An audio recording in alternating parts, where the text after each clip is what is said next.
Perhatikan gambar di bawah ini. Dari data proses siklus di atas, bila interval waktu tiap siklus adalah 0,5 sekon, maka daya yang dihasilkan dalam tiap siklus adalah. Jadi pada soal ini ada siklus proses gas ya yang dialami, yaitu dari A ke B, B ke C, kemudian C ke A. Nah, ditanyakan daya yang dialami dalam satu siklus ya, atau tiap siklus dalam waktu 0,5 sekon. Nah, daya ya atau simbolnya P itu bisa kita tuliskan dengan persamaan, yaitu energi per waktu. Nah, energi yang dimiliki oleh gas dalam proses tertentu, baik dari A ke B, B ke C, C ke A gitu ya. Nah, prosesnya itu macam-macam. Mungkin ada yang isobarik, ada yang isohorik, dan ada yang isotermik begitu ya. Tapi kita tidak perlu tahu ke sana ya.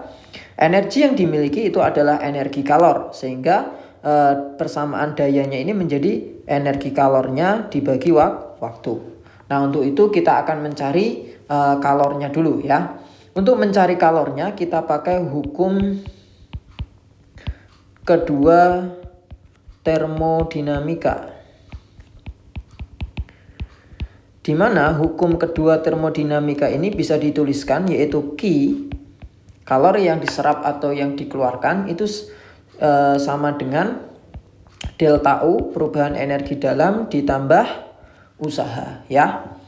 Nah, berarti untuk mencari Q itu kita harus mencari delta U dulu, perubahan energi dalam, dan usahanya ya.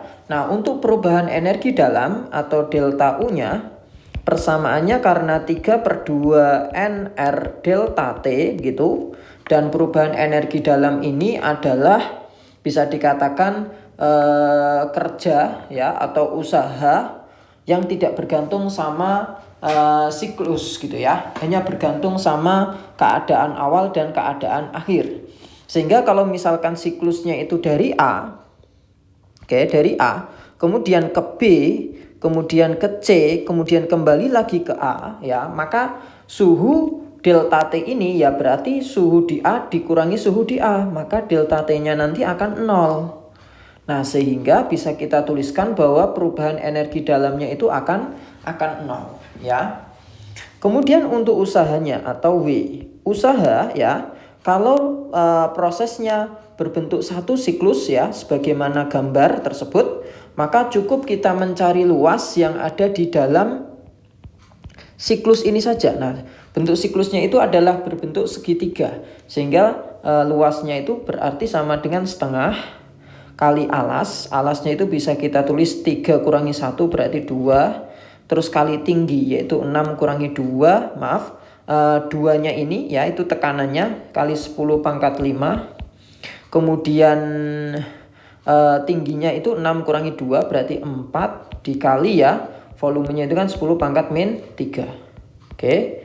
Sehingga nanti kita akan dapatkan hasilnya usahanya itu adalah 400 Joule.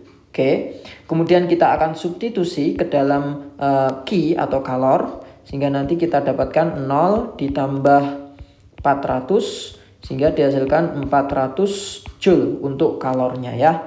Nah, kemudian setelah kalornya kita dapatkan 400, kita bisa masukkan ke persamaan daya, berarti 400 dibagi T, T-nya itu setengah ya, atau 0,5. Sehingga dayanya kita hasilkan 800 watt.